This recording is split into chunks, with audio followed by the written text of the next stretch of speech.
स्वागत है आपका यस न्यूज़ कर्नाटक एक्सप्रेस में। मैं आपके साथ सुफियान हूं। आइए आज की खबर पर नजर डालते हैं। स्वागत है आपका यस न्यूज कर्नाटक एक्सप्रेस में। मैं हूं आपके साथ मोहम्मद जुबैर। बीजापुर जिला मुद्देबिहार तालुका में पूर्व सदस्य अध्यक्ष और उपाध्यक्ष का चुनाव चल रहा है। इसी के चलते काफी कड़ा बंदोबस्त और पुलिस प्रोटेक्शन भी तैनात किए गए हैं। आइए जानते हैं आज का मुकद्दर का सिकंदर कौन है। अध्यक्ष और उपाध्यक्ष को लेकर बाजी मारी कांग्रेस पार्टी। अध्यक्ष स्थान के लिए है महबूब लाल साहब गुड़संगी और उपाध्यक्ष स्थान के लिए है प्रीति शरणबसप्पा देगनाड़। आइए जानते हैं इन्हीं से कि अभिवृद्धि को लेकर क्या है इनका कहना। ನಾವು ಎಲೆಕ್ಷನ್ ಅನ್ನ ಕಂಡಕ್ಟ್ ಮಾಡಿದೀವಿ। ಇದುವರೆಗೆ ಅದರಲ್ಲಿ ಅಧ್ಯಕ್ಷ ಸ್ಥಾನಕ್ಕೆ 3 ನಾಮಪತ್ರ ಬಂದಿತ್ತು। ಅದರಲ್ಲಿ ಒಬ್ರು ಕಣದಿಂದ ಹಿಂದಕ್ಕೆ ಹೋದ್ರು, ವಾಪಸ್ ತಗೊಂಡ್ರು। ಇಬ್ರು ಕಣದಲ್ಲಿ ಇದ್ರು, ಅವ್ರ ಮಹಬೂಬ್ ಲಾ ಗೊಸಂಗಿ ಮತ್ತು ರಿಯಾಜ್ ಡವಳಿಗೆ ಇದ್ರು। ಅವ್ರನ್ನ ಕೈ ಎತ್ತುವ ಮೂಲಕ ನಾವು ಅಧ್ಯಕ್ಷ ಸ್ಥಾನವನ್ನು ಇದು ಮಾಡಿದ್ವಿ। ಅವಾಗ ಮಹಬೂಬ್ ಲಾ ಗೊಸಂಗಿ ಅವರು ಅಧ್ಯಕ್ಷ ಆಗಿ ಆಯ್ಕೆ ಆಗಿದ್ದಾರೆ। 16 ಮಂದಿ ಹೌದು, ಉಳಿದವರೆಲ್ಲ ಅಬ್ಸೆಂಟ್ ಇದ್ರು। ಉಪಾಧ್ಯಕ್ಷ ಸ್ಥಾನಕ್ಕೆ ಪ್ರೀತಿ ಶರಣಬಸಪ್ಪ ದೇಗನಾಳ್ ಒಬ್ರು ಅರ್ಜಿ ಹಾಕಿದ್ರು। ಆಮೇಲೆ ನೆಕ್ಸ್ಟ್ ಸಹನಾ ವಿಜಯ್ ಕುಮಾರ್ ಬಡಿಗೇರ್ ಹಾಗೆ ಭಾರತಿ ರಾಯನಗೌಡ ಪಾಟೀಲ್ 3 ಅರ್ಜಿಗಳು ಸಲ್ಲಿಸಿದ್ರು। ಅದರಲ್ಲಿ 3 ನಾಮಪತ್ರ ಪ್ರಕಾರ 3 ಕಣದಲ್ಲಿ ಇದ್ರು। ಅದರಲ್ಲಿ ಪ್ರೀತಿ ಶರಣಬಸಪ್ಪ ದೇಗನಾಳ್ ಅವರ ಕೈ ಎತ್ತುವ ಮೂಲಕ ಎಲ್ಲರೂ 16 ಜನನ್ನು ಮತ ಚಲಾಯಿಸಿದ್ದಾರೆ। ಅವರು ಆಯ್ಕೆ ಅಧ್ಯಕ್ಷ ಸ್ಥಾನಕ್ಕೆ ವಾಪಸ್ ತಗೊಂಡವರು ಇವರು ಬಸವರಾಜ್ ಹನುಮಂತರಾಯ ಎಂಬ। ನಾನು ಆ ರೀತಿ ಹೇಳಕ್ ಬರಲ್ಲ, ಅಪೋಸಿಟ್ ಅಂದ್ರೆ ಇನ್ನೂ ಅಬ್ಸೆಂಟ್ ಒಟ್ಟು 23 ಶಾಸಕರು 24 ಕೋರಂ ಫುಲ್ ಇದೆ। ಕೋರಂಗೆ 8 ಜನ ಬೇಕಾಗಿತ್ತು, ಅವರಿಗೆ ಜಾಸ್ತಿ ಇರೋದ್ರಿಂದ ಕೋರಂ ಫುಲ್ ಇದ್ದಕ್ಕೆ ನಾವು ಚುನಾವಣೆ ಪ್ರಕ್ರಿಯೆ ಪ್ರಾರಂಭ ಮಾಡಿದ್ವಿ। 23 ಪೈಕಿ 15 ಜನ ಇದ್ದಾರೆ, ಒಬ್ರು ಶಾಸಕರು ಹಿಡ್ಕೊಂಡು 14 ಜನ। ನನ್ನ ಮಾನ್ಯ ಶಾಸಕರಿಂದ ಆಶೀರ್ವಾದದಿಂದ ಮತ್ತು ಎಲ್ಲ ಸದಸ್ಯರು ನೋಡಿ ಬೆಂಬಲವಾಗಿ ನಿಂತು ನಮಗೆ ಆಶೀರ್ವಾದ ಮಾಡಿದ್ದಾರೆ।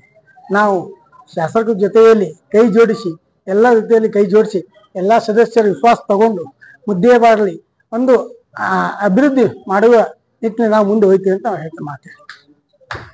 ಆಡಳಿತ ಪಕ್ಷದಲ್ಲಿ ಇದ್ರು ಕೂಡ ಗೊಳಸಂಗಿ ವಿರೋಧ ಪಕ್ಷ ತರನೇ ಮಾತಾಡ್ತಾ ಇದ್ರು, ಈಗ ಅಧ್ಯಕ್ಷರಾಗ್ಯಾರ, ಏನ್ ಬದಲಾವಣೆ ಕಾಣಬಹುದು ಪಟ್ಟಣದಲ್ಲಿ ಅಂತ?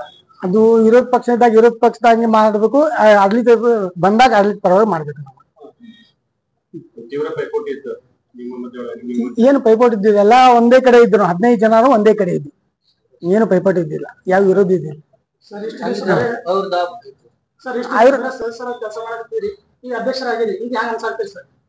ಇನ್ನು ಜವಾಬ್ದಾರಿ ಬಂದದ, ಶಾಸಕ ಆಶೀರ್ವಾದ ಎಲ್ಲರೂ ಕೂಡಿ ನಾವು ಮುಂದುವರಿಸ್ತೀವಿ ಅಂತ ಹೇಳ್ತೀವಿ। ಯಾರು ಅಪೋಸಿಟ್ ಮಾಡಿಲ್ಲ, ಯಾರು ಎಲ್ಲ ಹೊಂದಾಣಿಕೆ। ಶಾಸಕರಾದಂತ ಅಪ್ಪಾಜಿ ನಾಡಗೌಡ ಆಶೀರ್ವಾದದಿಂದ ನನ್ನ ಉಪಾಧ್ಯಕ್ಷರನ್ನಾಗಿ ಮಾಡಿದ್ದಾರೆ, ಅವರಿಗೂ ಕೂಡ ಕೋಟಿ ಕೋಟಿ ನಮನಗಳನ್ನು ಸಲ್ಲಿಸ್ತೀನಿ। ಅದೇ ರೀತಿ ಎಲ್ಲ ನನ್ನ ಸದಸ್ಯರು ಎಲ್ಲ ನನ್ನ ಸಹೋದರರಿಗೂ ಕೂಡ ಅಭಿನಂದನೆ ಸಲ್ಲಿಸ್ತೀನಿ। ಎಲ್ಲ ಮಾಧ್ಯಮದವರಿಗೂ ಕೂಡ ಅಭಿನಂದನೆಗಳನ್ನು ಸಲ್ಲಿಸ್ತೀನಿ। ಇದೊಂದು ಜವಾಬ್ದಾರಿ ಕೊಟ್ಟಿದ್ದಾರೆ, ನಾವೆಲ್ಲರೂ ಕೂಡಿ ಒಟ್ಟಾಗಿ ಈ ಜವಾಬ್ದಾರಿಯನ್ನ ನಿಭಾಯಿಸ್ತೀವಿ ಅಂತ ಹೇಳ್ತೀನಿ।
ಯಾವುದೇ ಹೊಸ ಸುದ್ದಿಯನ್ನ ನೋಡಲು ನಮ್ಮ ಎಸ್ ನ್ಯೂಸ್ ಕರ್ನಾಟಕ ಎಕ್ಸ್ಪ್ರೆಸ್ ನ ನೋಡ್ತಾ ಇರಿ.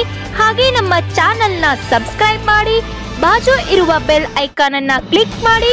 ಹಾಗೆ ನಮ್ಮ ಚಾನೆಲ್ ನ ಲೈಕ್ ಮಾಡಿ, ಶೇರ್ ಮಾಡಿ. ನಮ್ಮ ನಡೆ ಸತ್ಯದ ಕಡೆ.